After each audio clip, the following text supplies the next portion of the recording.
Good evening, everyone, and welcome back to another episode of the Max AC channel.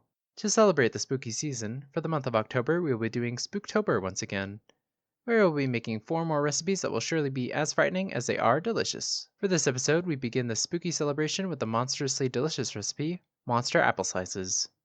For this recipe, you will need 2 to 3 apples. Any apple type should work, so choose your favorite. You will also need a half cup or so of peanut butter, almond butter, caramel, or any other spreadable substance that goes well with apples. You will also need some sunflower seed kernels or other small seeds, slivered almonds, or mini marshmallows for the teeth. 2 to 3 strawberries for the tongue, some lemon juice to keep the apples from oxidizing, and some edible candy googly eyes, or some more mini marshmallows and mini chocolate chips to make your own eyes. These ingredients are enough for about 8 to 12 monster apple slices, so just as needed. First we'll prepare the fruits, so quarter your apples into 4 pieces, and remove the part with the seeds if desired, and then cut a notch into the middle outer portion of each quarter to create the mouth. Next, rub the exposed apple flesh on the top and bottom of each apple slice with the lemon juice to keep it from browning. Then for your strawberries, slice these into thin cross-sectional pieces to make them look tongue-like, like so. Next, coat the inside of the apple mouths with your peanut butter, almond butter, caramel, or other preferred spread of choice. If you're having trouble getting the spread to stick, try drying the apple with a paper towel before putting the spread on and it should be a bit easier. Then with your sunflower seeds, slivered almonds, or mini marshmallows, stick them to the top of each apple slice mouth and space them out so they look like teeth. If you're having a bit of trouble, it helps to have a wet towel set aside so you can quickly wipe off any of the sticky spread on your fingers so you don't have a bunch of seeds sticking to you. Next, add your strawberry tongue to each apple slice and push it into the spread a little to keep it secure.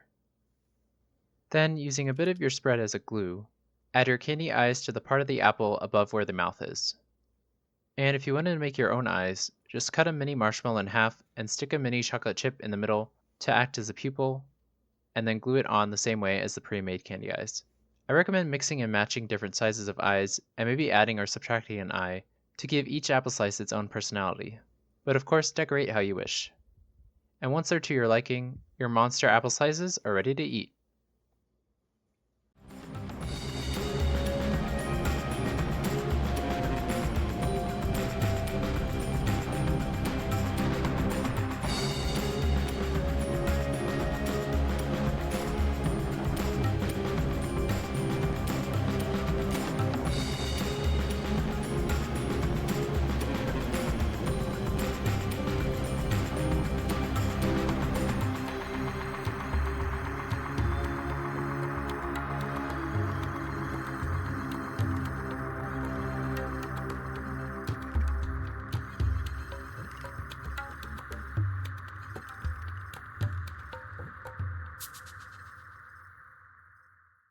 For our first spooky recipe for this year, I thought it would be fun to start with another simple and easy to make treat that you can make with your kids during this Halloween season. Because of knives being sharp, I would probably have the adults or older kids do the first step of cutting the apples, but I think the decorating of the apple slices would be a fun family activity that everyone should be able to do without much risk of injury. I had originally planned on making this recipe last year, but I already had too many recipes to make, and I almost forgot about making it this year, but thanks to my friends giving me some free apples, I was reminded of this fun and spooky recipe. So, with apples being in season right now, if you wanted to have a fun fall family outing, I think going apple picking and then coming home to make these sweet treats would be a great way to spend one of your Spooktober weekends. One of the things that I like about this recipe is that even though it's quite simple, you are able to customize a lot of different aspects of the treat, such as the type of apple, the spread, the type of teeth, and the eyes. You can even choose to not include certain aspects of the decoration if you wish, such as the eyes, but I think the eyes are what gives it the monster appearance because otherwise they just look like big lips. In terms of storage, these should last about 3 to 5 days in the fridge before they start to soften, so you can make these ahead of time if you want to have these for a Halloween party, for example.